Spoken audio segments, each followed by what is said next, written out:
ان کا علمی سفر اور خدمات کی لسٹ بڑی طویل ہے.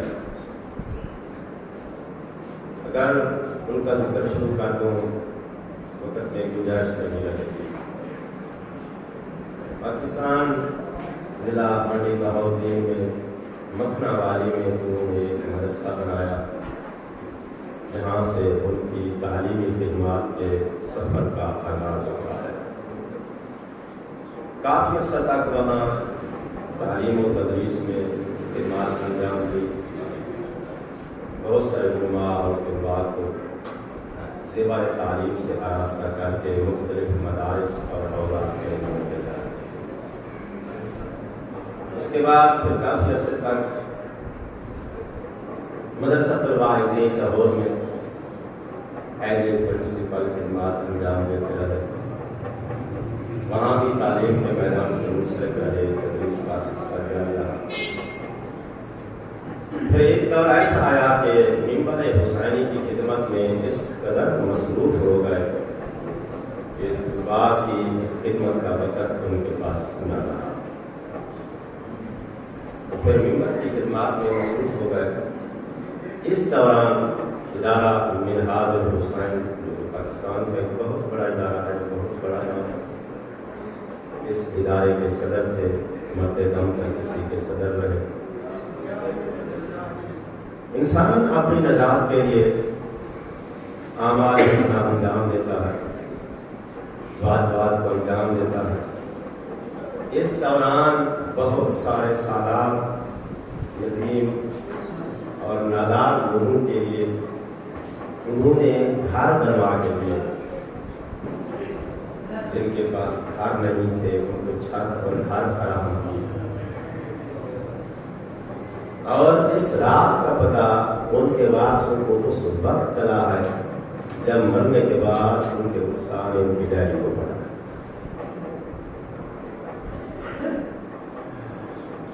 مالک ان کے نیک اعمال کو منظور فرمائے۔ لاہور پور عبد المالک میں ایک مین علاقہ ہے الہ آباد کا، وہاں وہ مصرے سے خطاب فرما رہے تھے، اور اتفاق کی بات یہ ہے کہ اس سال رضا آباد میں اشرا مدارس سے بندہ حکیر نے خدمات انجام دینی تھی، میں نے وہاں اشرا پڑھا، لیکن کچھ اسباب کی وجہ سے میں نہیں جا سکا، اور 3 محرم الحرام کو بانیان نے پھر علامہ محمد واسمی رحمۃ اللہ علیہ کو ارینج کیا، کہا کہ قبلہ یہاں بھی قریب ہے، چلو آنا جانا سہولت رہے گی، آپ مہربانی کریں تشریف لے۔ قبلہ صاحب چلے گئے، لیکن تقدیر کا کرنا یہ ہوا کہ 5 محرم الحرام کو عشرے کے دوران، مجلس کے دوران ان کو دل کا اٹیک ہوا۔ اس کے بعد وہ ہاسپٹل گئے، پھر دوبارہ زندہ واپس کر گیا۔ یہ حادثات ہیں زندگی کے، وہ آج ہمیں موجود نہیں ہے، لیکن ان کا ذکر ہمیشہ زندہ اور قائم رہے۔ ان کی بخشش کے لیے ذرا مل کے ایک سبات کا کیجیے گا علی بیت محمد کے ساتھ۔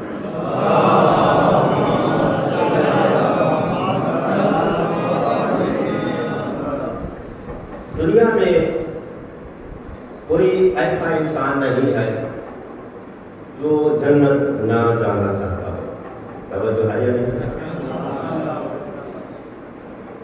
دنیا میں ہر انسان یہ تمنا رکھتا ہے، یہ خواہش رکھتا ہے کہ مجھے جنت ملے، اچھا ہے یا برا ہے، نیک ہے بد ہے، تمام تر اپنی برائیوں اور گناہوں کو جاننے کے باوجود پھر بھی ہر انسان کے دل میں آس ہے کہ مجھے جنت ملے، اور جو ہے علم اور خاموشی ایک پریشر ہوتا ہے، اور میں اتنا بڑا عالم نہیں ہوں جتنا آپ ان پہ پریشر ڈال رہے ہیں۔ نعرہ تکبیر، اللہ اکبر، نعرہ رسالت، یا رسول اللہ، نعرہ حیدری، یا حیدری۔ انشاءاللہ آپ ساتھ دیں گے، کوشش کروں گا پیغام آپ تک پہنچ جائے۔ تو دنیا کا ہر انسان یہ چاہتا ہے کہ مجھے جنت ملے، تو جاگ کے سو رہے ہیں لیکن ان کی بھی خواہش ہے، اور تو غور سے دیکھ رہے ہیں ان کی بھی خواہش ہے جنت ملے۔ بھائی جنت چیز ہی ایسی ہے جس کے لیے یہ دنیا مر رہی ہے، مری جا رہی ہے، ٹھیک ہے؟ ہر روز زیر زمین لوگ چلے جاتے ہیں، سمجھ نہیں آتی تہے خاک تماشا کیا ہے۔ ہندو مندر میں جاتا ہے، مقصد یہ ہے کہ جنت ملے، ایسے ہے کہ نہیں؟ سکھ گردوارے میں جاتا ہے، مقصد یہ ہے کہ جنت ملے۔ عیسائی چرچ میں جاتا ہے، مقصد یہ ہے کہ جنت ملے۔ مسلمان مسجد میں جاتا ہے، مقصد یہ ہے کہ جنت ملے۔ مومنین آزاد خانوں میں آتے ہیں، مجالس برپا کرتے ہیں، مقصد یہ ہے کہ جنت ملے۔ بھائی جنت میں جانا ہے تو جاؤ، سنی شیعہ سکھ ہندو عیسائی یہ تو مذاہب ہیں، جانا ہے جنت تو چلے جاؤ، مذہب کی ضرورت کیا ہے؟ بھائی جنت ہی جانا ہے تو یہ جو تم نے مذاہب بنائے ہوئے ہیں اور اپنے مذاہب میں بڑی سختی کے ساتھ پہرا دے رہے ہو، جنت پہ جانا ہے تو چلے جاؤ، یہ مذہب کی کیا ضرورت ہے؟ تو مجھے علماء نے چپ چاپ طریقے سے سمجھایا، نقوی صاحب سفر دور کا ہو تو پیدل بندہ نہیں جا سکتا، گاڑی کی ضرورت ہوتی ہے، جنت جانا ہو تو مذہب ضروری ہے۔ مذہب کا معنی ہوتا ہے جنت کو جانے والا راستہ۔ ٹھیک ہے میرے قبلہ، ترجمہ ٹھیک کیا ہے؟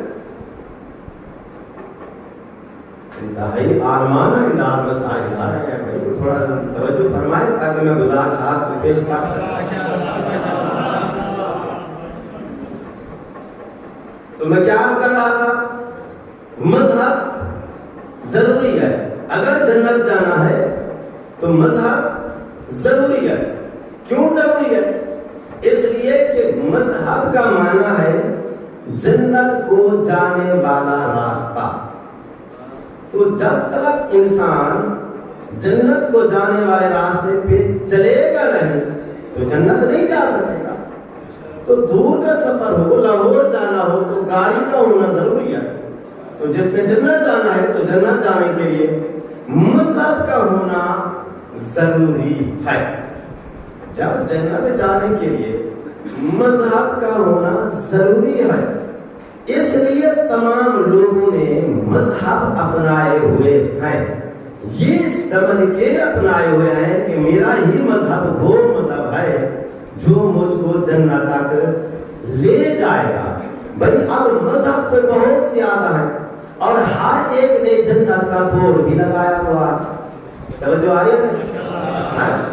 بھائی مختلف کمپنی کی گاڑیاں ہوں، سب لاہور جا رہی ہوں، تو جس میں آدمی بیٹھ جائے، جس کا کرایہ بھوک کر سکتا ہے، لاہور پہنچ جائے گا یا نہیں پہنچ جائے گا۔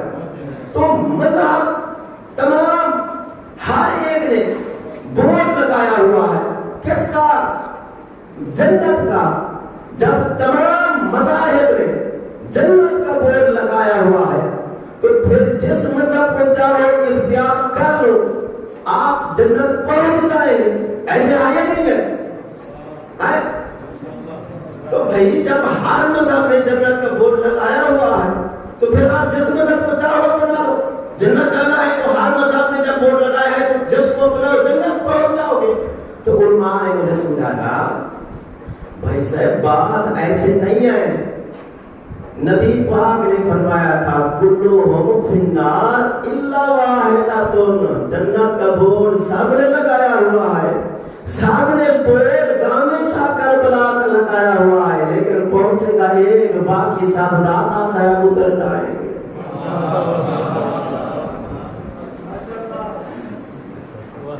تو اس کا مطلب ہے پھر یہ دھوکہ ہے نا، اسی کو دھوکہ کہتے ہیں۔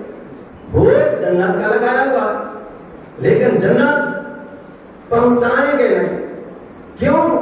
اس لیے کہ میرے نبی کا فرمان ہے کلھم فی النار الا واحدہ، ہر مذہب جنت نہیں جائے گا، جنت میں صرف ایک مذہب جائے گا۔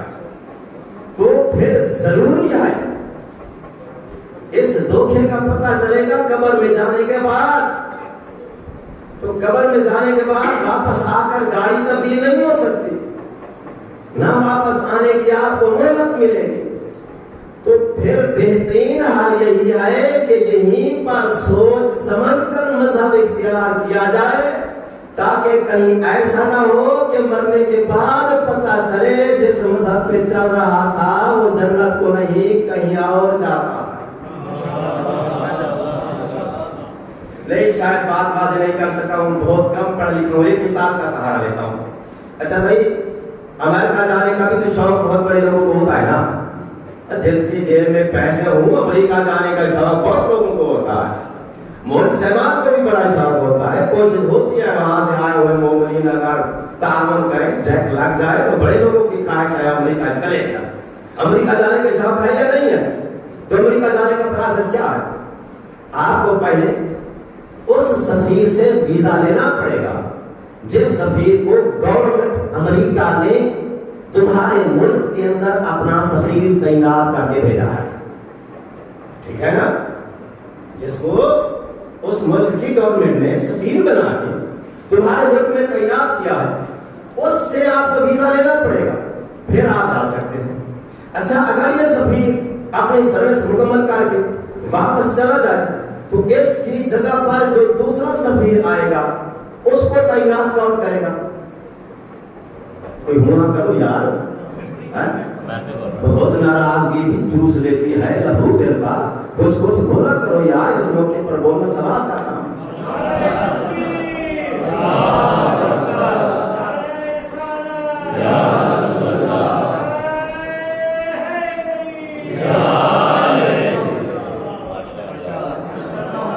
تو بھائی ایک سفیر اپنی سروس مکمل کر کے واپس جا چکا ہے، اس کے بعد اس کی جگہ پر جو دوسرا آئے گا اس کی تعینات کون کرے گا؟ تعیناتی کون کرے گا؟ ہے اسی ملک کی گورنمنٹ جس ملک کا یہ سفیر ہے۔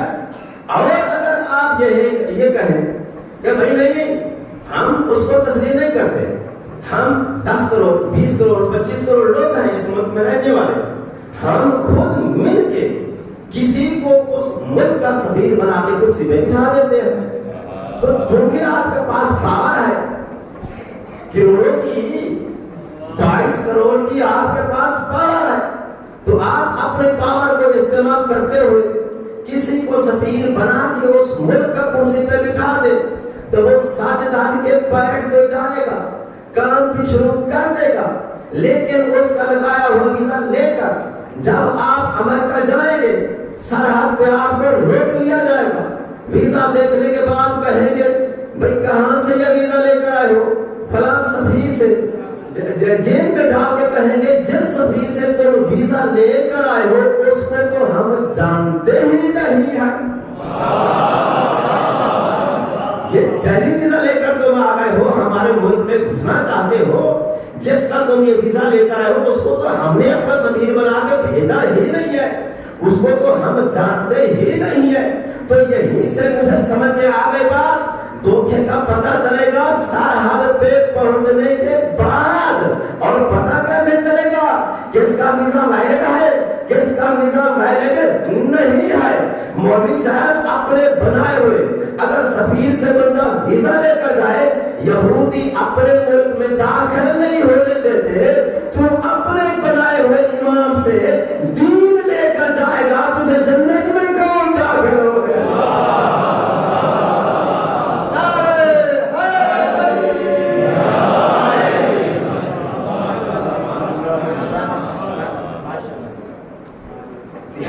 فرقے ہیں امت نبی کے، ایک فرقے میں اور باقی 72 میں فرق صرف سفیر کا ہے، ان کا ویزا اس سفیر سے لیا ہوا ہے جس کو انہوں نے خود سفیر بنایا تھا، اور ہم نے ویزا اس سفیر سے لیا ہے جس کو ہم نے نہیں، اللہ نے سفیر بنا کے بھیجا۔ نبی خالق اور مخلوق کے درمیان وسیلہ اور جنت میں جانے کا سفیر ہوتا ہے، تو نبی کے جانے کے بعد آپ کی جگہ پر وہی آئے گا جس کو اللہ خود اپنا وسیلہ، اپنے بندوں کے درمیان وسیلہ اور اپنی جنت کا سفیر بنا کے بھیجے گا۔ جو مطمئن نہیں ہوئے ان کے لیے پھر میں حدیث کوٹ کر دیتا ہوں، جو کہ علماء کو حدیث اور آیات سے زیادہ دلچسپی ہوتی ہے۔ تو اب جس کو میرے بھائیوں نے پیر بنا رکھا ہے، جس کے بال بوتے پر جنت میں جانے کے لیے اچھل کود رہے ہیں، ان کا وہی پیر فرماتا ہے لا یجوز احد الاشتراک الا من كتب له علی الجواز۔ اگر اس پیر کا اپنا ویزا ویلڈ ہوتا تو اپنی مہر کی بات کرتا، علی کے جواز کی بات نہ کرتا۔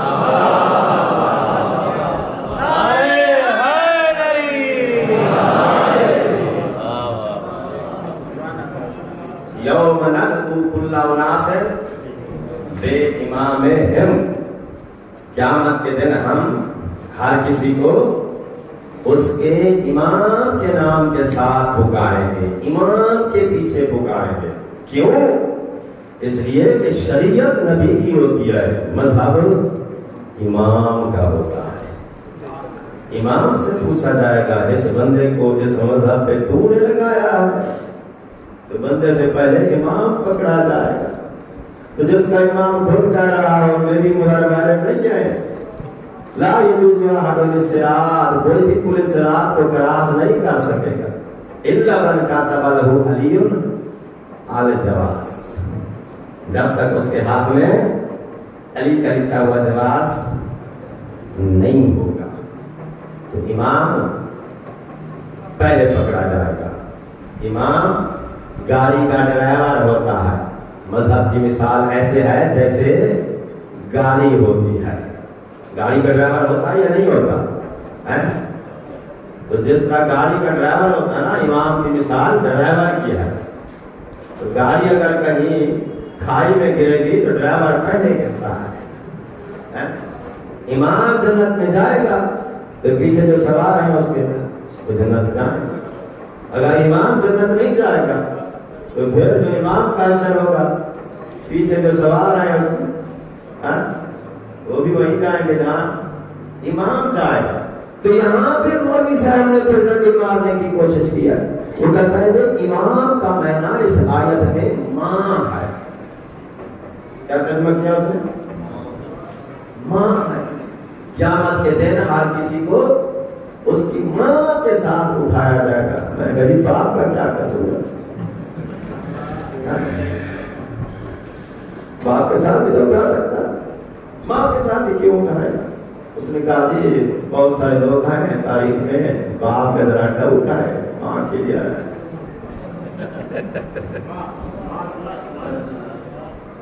میں نے کہا قرآن کھل کہہ رہا ہے یوم یفر المرء من اخیہ من امہ و ابیہ، قیامت کے دن بھائی بھائی کو نہیں پہچانے گا، ماں باپ کو نہیں پہچانے گا، قیامت کے دن رشتوں کی تو پہچان ہی نہیں رہے گی، تو ماں کے ساتھ اٹھایا کیسے جائے گا؟ ماں کے ساتھ نہیں، امام کے ساتھ اٹھایا جائے گا۔ لہذا امام وہ بنا جس پہ اطمینان ہو، تسلی ہو کہ اللہ نے اس کو جنت کا سردار بنایا ہے۔ میں نے ایک مولانا صاحب کو کہا کہ نا میرے تعلقات بڑے اچھے ہیں، بحریہ ٹاؤن میں کمرشل پلاٹ ہے، کارنر کا ہے، ساری سہولیات موجود ہیں، مارکیٹ قریب ہے، سکول ہے، ادارے ہیں، اور ہے تو 50 لاکھ کا، لیکن آپ کو میں 5 لاکھ روپے میں دلا سکتا ہوں۔ مولانا صاحب نے کہا یار پلاٹ اتنا مہنگا ہے، مل 5 لاکھ میں رہا ہے، کوئی چکر تو نہیں ہے؟ کیا چکر ہو سکتا ہے بھائی؟ میں ٹھاک ہوں، میری داڑھی ہے، مولوی ہوں، میری بات پہ تجھے یقین نہیں آ رہا ہے؟ اس نے کہا یہ بات یہ نہیں ہے، اگر ناراض نہ ہوں تو مجھے ذرا اس مالک کے اس پلاٹ کے جو انتقال اور ملکیت کے کاغذات ہیں ذرا وہ دکھلا دو، تاکہ کہیں ایسا نہ ہو کہ میں سستا سمجھ کے لے تو لوں، بعد میں مجھے پتا چلے کہ پیسے لینے والا کوئی اور تھا، اصل مالک کوئی اور تھا، پیسے بھی جاتے رہے، پلاٹ بھی نہ ملے۔ میں نے کہا مولوی دنیا میں 5 مرلے مکان پلاٹ خریدنے کے لیے عقل تیری کام کرتی ہے، جب تک ملکیت کے کاغذات نہ دیکھ لے پلاٹ نہیں خریدتا ہے، جنت کے جگیر تیری خالہ کا وعدہ۔ کبھی اس پیر کے دروازے پر، کبھی اس پیر کے دروازے پر، کائنات کے اندر تاریخ اٹھا کر دیکھ، نہ کسی تاریخ میں نہ حدیث میں جتنے بھی پیر ولی گزرے ہیں، جتنے بھی ولیوں کی قوالیاں ہو رہی ہیں، میلے لگ رہے ہیں، جتنے کی پیروں کی درباروں پر چڑھاوے چڑھائے جا رہے ہیں، اللہ کی اس کائنات میں جتنے بھی پیر گزرے ہیں، کائنات میں تاریخ کے اندر کوئی ایسا پیر نہیں ہے جس کے نام پر جنت کی الاٹمنٹ ہو۔ کائنات میں اگر کوئی پیر ہے تو وہ صرف علی اور علی کے بیٹے ہیں، جن کے نام جنت کی رسید موجود ہے، نبی کی مہر موجود ہے، الحسن والحسین سیدا شباب اہل جنت۔ حسن حسین جوانان جنت کے سردار ہیں، وَأَبُوهُمَا أَفْضَلُ مِنْهُمَا، ان کا باپ ان سے بھی افضل ہے۔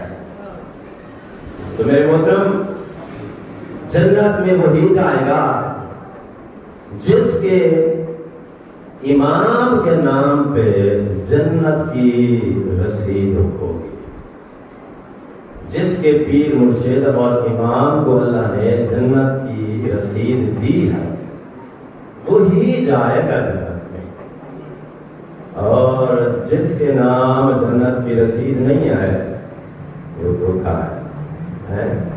تو یہ اس دنیا میں انسان کو پہلے سوچ سمجھ کے پیر بنانا چاہیے۔ بلکہ ذرا صلوات پڑھی جائے رحمت محمد کے نام۔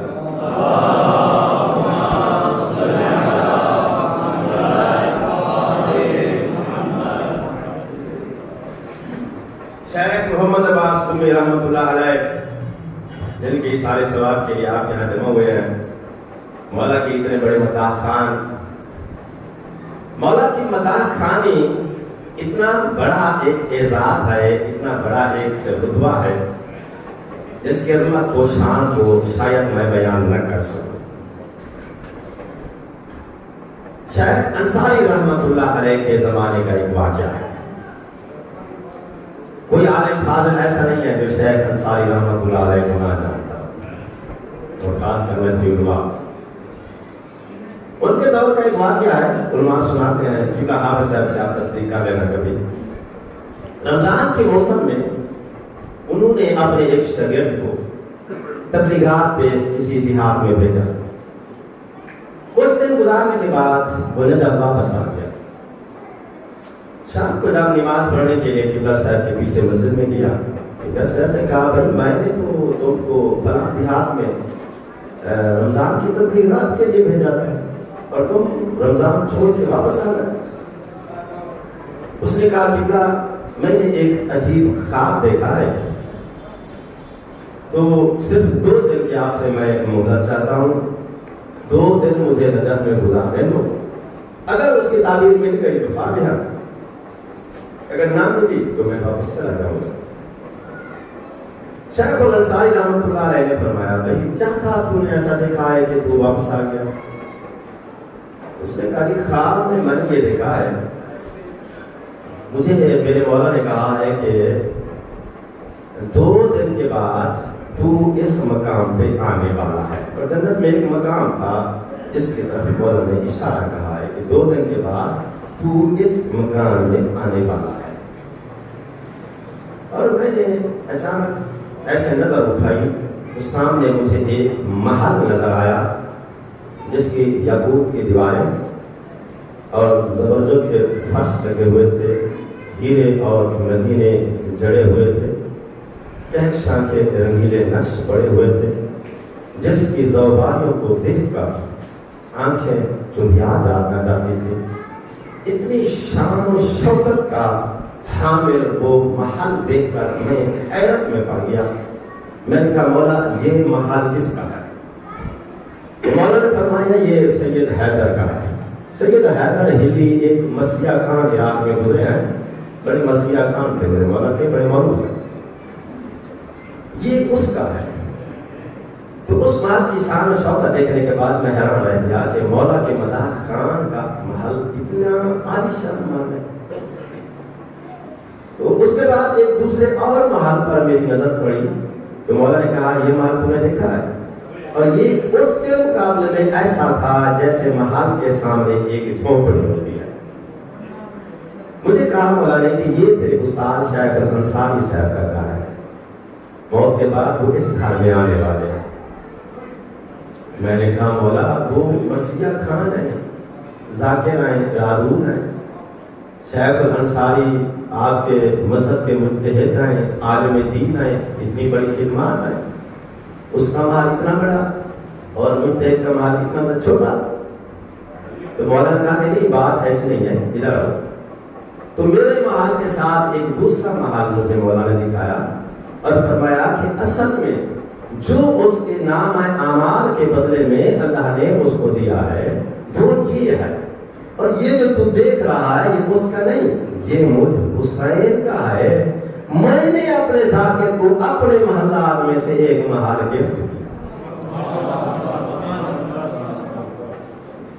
اور مولا قبلہ یہ خواب سنا رہے ہیں، اور قبلہ چونکہ میرے مولا نے کہا تھا کہ 2 دن بعد آپ اس مقام میں آنے والے ہیں، تو میں یہ سوچ کے نجف واپس آ گیا ہوں کہ اگر یہ میرا خواب سچا ہے تو 2 دن کے بعد میری موت ہو جائے گی، میں چاہتا ہوں کہ یہاں نجف میں علماء میرا جنازہ پڑھیں گے، قبلہ صاحب میرا جنازہ پڑھیں گے، تو میں علماء کے ہاتھوں دفن ہو جاؤں گا۔ دیہات میں تو وہاں علماء نہیں ہے، اس لیے میں واپس آ گیا ہوں۔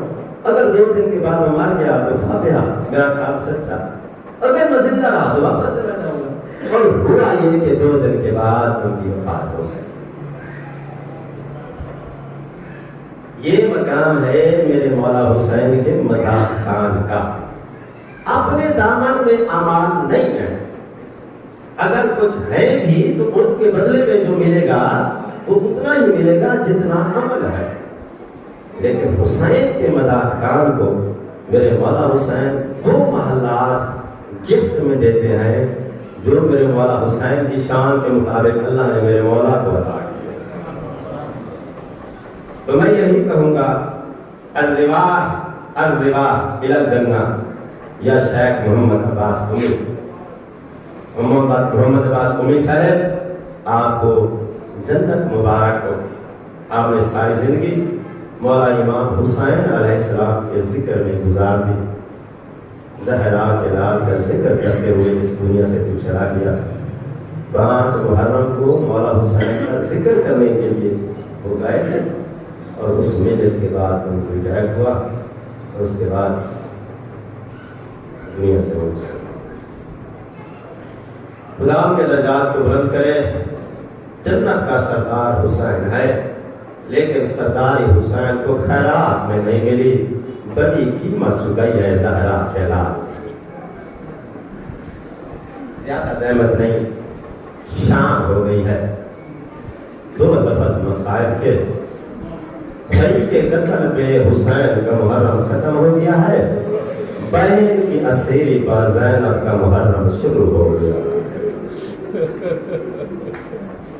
رونے کے لیے لفظ ہوتے ہیں۔ میں قربان جاؤں، 11 محرم کی صبح کو مسلمانوں نے کچھ زیورات اٹھا کے، جرأت نہیں ہے میں سخت لفظ پڑھ نہیں سکتا، اشارہ سمجھو گے، ازادار ہے، اشارہ ضرور سمجھو گے۔ زیورات کچھ ایسے تھے کہ جب سید سجاد کے ہاتھوں پر مسلمانوں نے رکھے نا، زیورات دیکھنے کے بعد سید نے پڑھا اِنَّ لِلَّهِ وَإِنَّا إِلَيْهِ رَاجِعُونَ۔ مسلمانوں کی جرأت نہیں ہوئی علی کی بیٹیوں کو خود اپنے ہاتھوں سے زیورات پہنا۔ علامہ مجلسی رحمۃ اللہ علیہ لکھتے ہیں، اپنے ہاتھوں کے ساتھ چادریں لوٹنے کے لیے جب فوجوں نے ہاتھ بڑھائے نا، ہاتھ خشک ہو جاتے تھے۔ جب ہاتھ پیچھے ہٹاتے تو ٹھیک ہو جاتے، چادر لوٹنے کے لیے آگے بڑھاتے خشک ہو جاتے، جس کی وجہ سے مسلمان نے پھر ہاتھوں سے نہیں نیزوں سے چادریں اٹھائی۔ چادر کا ایک کونا بیویوں کے ہاتھ میں رہ جاتا، دوسرا نیزے پہ رہ جاتا۔ پتھر مارے، تازیانے مارے، نیزوں کے ساتھ ظلم کیا، شیطانوں کو ہاتھ لگانے کی جرأت نہیں کر سکے۔ غازی کے مارے جانے کے بعد نبی کی بیٹیوں کی عصمت کا محافظ پھر خود خدا۔ تاریخ یہ کہتی ہے کہ مسلمان پھر اپنا غصہ نکالنے کے لیے کم سے بچوں پہ ظلم کرتے ہیں۔ میرے مولا حسین کی سب سے لاڈلی بیٹی سکینہ 4 سال ایسے جہاں کی چایا ہے مسلمان تماچے مارتے، زیورات لے کر آئے سید سجاد کے پاس۔ سجاد، اپنی پھوپھیوں سے کہو کہ یہ زیورات پہن لیا، ہم نے سفر پہ جانا ہے۔ میرے مولا سید سجاد وہ اسیری کا سامان لے کر جھکی ہوئی گردن کے ساتھ میرے مولا شیطانیوں کے سامنے آ کے کھڑے ہو گئے۔ بیوی نے رکا دے کر فرمایا، سجاد، حسین کے قتل کے بعد بھی کوئی مشکل منزل ہے، رو کیوں رہا ہے؟ تیرے ہاتھوں پہ کیا ہے؟ سید سجاد نے رو کر فرمایا، پھوپھی ماں، یاد کرو وقت جب میرے بابا نے کہا تھا شاء اللہ ان یراہن سبایا الا اکتاف المتایا، پھوپھی اماں اللہ کی مشیت یہی ہے کہ زینب کلثوم بن پناہ ہونٹوں پر اسیر نظر سیدانیوں نے اپنی مددات کے تحت وہ زیورات پہنائے. بہت مشکل منزل ہے. انسانی نفسیات کام چھوڑ جاتے ہیں. اپنے ہاتھوں سے خود رسیاں پہننا آسان بات نہیں ہے. رسیاں پہننے کے بعد جب سوار ہونے کا وقت آیا ہے، تاریخ یہ کہتی ہے بی بی نے دیکھا ایک منظر عجیب ہے. ایک اونٹ ہے جو دوڑ کے اپنے ساتھیوں کے پاس جاتا ہے، منہ ان کے قریب ایک جا کے اپنی زبان میں کچھ بولتا ہے. ایک کے بعد دوسرے کے پاس، دوسرے کے بعد تیسرے کے پاس. بی بی نے جب اس حیوان کا یہ منظر دیکھا نا، سید سجاد کے پاس آئی. فرمایا سجاد تو برکت کا امام ہے، امام ہر شے کی زبان کو جانتا ہے. مجھے بتا اس حیوان نے اپنے ساتھیوں کو اپنی زبان میں کیا کہا ہے؟ میرے مولا نے رک کر فرمایا پھوپھی اماں یہ اونٹ عمر رسیدہ ہے، عمر میں ان سے بزرگ ہے، اپنے ساتھی کو کہہ رہا ہے سنبھل سنبھل کے چلنا، آج تمہاری پشت پہ نبی کی بیٹیاں سوار ہو گئی. مدینہ کی پرہوں تک گانا حیوان بھی پہچان گئے میں اس حکمت کے مالک ہوں، دل مدد نہیں پہچانا میں کو. جب سوار کرانے کا وقت آیا، علی کی بیٹی نے سہارا دے کے تمام مستورات میں سوار کرایا. سوار کرانے کے بعد جب سب سے آخر میں بی بی اکیلی رہ گئی، نظرت شمالاً و یمیناً، بی بی نے دائیں دیکھا ہے بائیں دیکھا ہے، کوئی سوار کرانے والا نظر نہیں آیا. فرات کی طرف منہ کر کے بی بی نے غازی کا نام لے کر کہا غازی تیری وفا کا سلام ہے، تیری مرشد زادی کی اپنی قسمت. جب سید سجاد نے دیکھا نا کہ پھوپھی اماں سوار نہیں ہو سکتی ہے، اونٹ پہ محمل نہیں ہے، تاریخ یہ کہتی ہے کہ سید سجاد میرا نہیں امام، میرا بیمار امام چلتے ہوئے اس اونٹ کے قریب آئے. اونٹ کے اوپر محمل نہیں تھا، سجاد کی کمر سے بھی نہیں تھی. میرا بیمار امام اونٹ کی پشت کے ساتھ اپنی پشت لگا کے بیٹھ گئے. فرمایا پھوپھی اماں آج میری زبان سلامت نہیں ہے، میری کمر سیدھی ہوتی میں اپنے زانوں کا زندہ بناتا. پھوپھی اماں میں بیمار ہوں، میرے کندھے پر اپنے مبارک قدم رکھ کے سوار ہو. ازاداروں بی بی سوار ہوئی ہے. افسوس کی بات یہ ہے کہ مسلمانوں نے بی بی کو سوار کرانے کے بعد بی بی کی سواری کو اس جگہ سے گزارا میدان میں جہاں زہرا بلال کا لاشا پڑا ہوا. بی بی نے آواز کر کہا سجاد میں اس غریب کی کچھ رکھتی ہوں، بہن جنازہ بے کفن بے دفن چھوڑ کے نہیں جا سکتی. اگر کفن دفن کی اجازت نہیں ہے تو محمد کا مسلمانوں سے کہو اتنی اجازت دے دے میں بھائی کی لاش میں 2 پیر نکال لوں. مسلمان نے کہا ہمارے پاس وقت نہیں ہے. تاریخ یہ کہتی ہے کہ جب مسلمان میں قافلہ نہیں ہوتا ہے، بی بی نے جلال میں آ کے حیوان کو حکم دیا ہے، انہوں نے کہا حیوان رک گیا ہے، حکم پر رک کر دیا ہے. لیکن تاریخ یہ کہتی ہے کہ بی بی نے بیٹھنے کا انتظار نہیں کیا، اس طرح محمل سے نیچے اتری جس طرح غازی سے بسے گردن بندے ہوئے ہاتھ کھولوں کے ساتھ پتھر ہٹانے کے بعد ماں جائے کی لاش پر بی بی آ کے بیٹھی ہے. بیٹھ کر کے کہہ رہی تھی زہرا دلال حسین تو ہے، جبریل کے پروں پہ سونے والا حسین تو ہے. بیٹھ کر کے بی بی رو رہی تھی. لاش سے کوئی آواز نہیں آئی. جب کوئی آواز نہیں آئی نا، بی بی نے پھر ایک درد بھرا بیان کیا، رو کر فرمایا حسین تو جو مجھے جواب نہیں دے رہا کوئی میں آزاد ہوں، دیکھ تو صحیح زینب اصلی ہو. کبھی بغیر سے آواز آئی ہاں وہی حسین میں ہوں، لیکن مجھے بتا 18 بھائیوں کی وہ زینب بدل تو ہے، 19 رمضان والی زینب تو ہے. فرمایا حسین بھائیوں کے جانے کے بعد میرے مان ختم ہو گئے، میں اسیر ہو چکی ہوں. بڑی مشکل کے ساتھ لاشوں کو ودا کرنے کے بعد شہدانیوں کا قافلہ چلا ہے. تاریخ یہ کہتی ہے کہ میرے مولا حسین کا سر 10 محرم کی شام کو قلم کرنے کے بعد عمر صاحب نے حکم دیا ہے کہ آج ہی رات ابن زیاد کے دربار میں سار پیش کرو تاکہ ہم جائیں تو ہم کو مبارکباد ملے. حمید ابن مسلم اسدی اور خیل ملعون 2 یہ سپاہی ہیں جن کو معمول کیا ہے عمر صاحب نے کہ جاؤ یہ سار ہم سے پہلے کوفے پہنچا، 10 محرم عصر عاشور کو یہ سار لے کے شہید کا غریب کربلا کا چل پڑے ہیں۔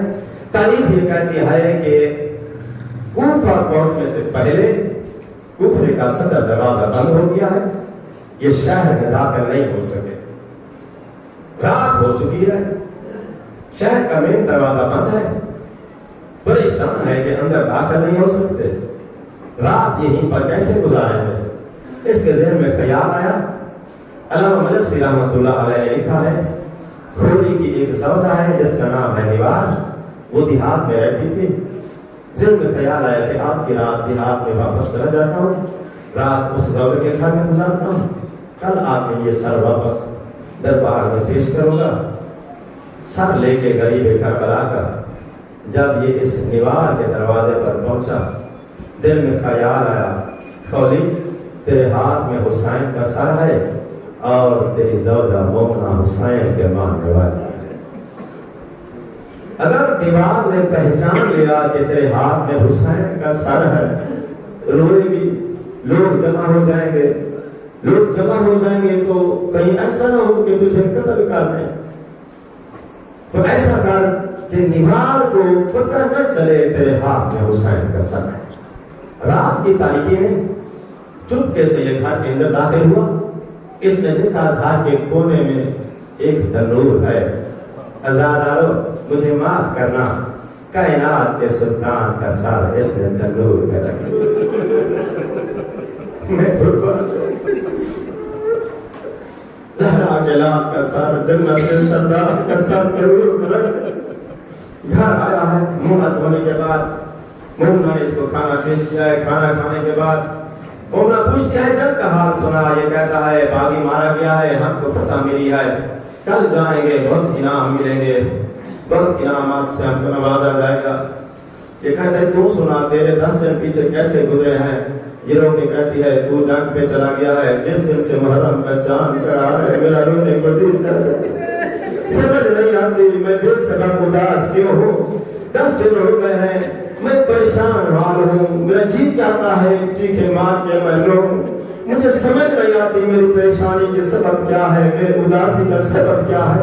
تو نے جنگ پر جانے سے پہلے وعدہ کیا تھا اگر ہم کو فتح ملی واپس آنے کے بعد تیرے لیے سواری کا انتظام کروں گا، آزاد سفر کا انتظام کروں گا، وعدے کے مطابق کل میرے لیے سواری کا انتظام کر، مدینے جانا چاہتی ہوں، مدینے جاؤں گی، اپنے مرشد جان زینب کا سلام کروں گی، لیکن میری پریشانیاں ختم ہو جائیں گی۔ اس کے بعد ٹھیک ہے کل ہوگی، میں کے مطابق تیرے لیے سواری کا انتظام کرتا ہوں۔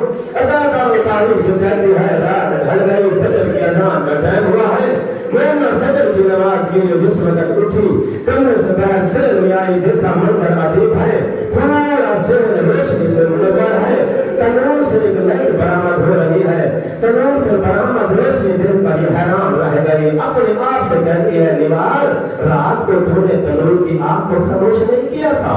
یہ کہتے نہیں تنور کی آگ کو میں نے خاموش کر دی تھی۔ پھر ذہن میں خیال آتا ہے شاید ہو سکتا ہے تنور کی آگ ہو، پھر ذہن میں خیال آیا تنور کی آگ کی اتنی روشنی نہیں ہو سکتی ہے۔ ابھی انہی خیالوں میں گم تھی، اتنے نے کیا دیکھا، آسمان سے ایک نور کی ہماری اتری، نور کی ہماری سے 4 نورانی مستورات شبیہ برآمد ہوئی، 3 بیویوں نے ایک بیوی کو سہارا دیا ہوا ہے جس کے ماتھے پر موت کی پٹی بندھی ہوئی ہے، ایک بھاگ پہلو بیٹھا گیا ہے، روئے تو کہہ رہے ہیں میرا غریب کا بنا لیتا، اے میرا بہنوں کا آخری سہارا دیتا، اے میرا مانا سے تمہیں دیر دیتا، اے ہمیں چھلیہ دین کا محادث دیتا، اے میرے گناہ کے میدان میں پیاسا بھرے جانے والا میرے مظلوم بیٹا۔ یہ مانا کہتی ہے کہ اس مستور کے دیر اتنے دم لگے تھے، اس کو رش آ گیا ہے، گھر سے جب یہ فاقہ ہوا دوڑ کر یہ تنور کو قریب آئی، پتھر ہٹانے کے بعد اس نے دیکھا منظر عجیب ہے، ایک کٹا ہوا بنا جسم کے ایک سر ہے جس کی گردن سے تازہ خون جاری ہے، سر کو اٹھانے کے بعد اس نے دیکھا زخمی ہونے کے باوجود چہرہ یوسف سے زیادہ ہے، صحیح ہے، سر کو مخاطب ہو کر کہتی ہے تیری گردن سے ابھی تک تازہ خون جاری ہے، چہرے سے تیرا یہ نور بدلا رہا ہے، تو کوئی نبی کا ہے، مسیح ہے یا ولی ہے، شہید راہ خدا، یہ عظمت کسی ولی کی ہو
مالک ہماری اس قریب سے عبادت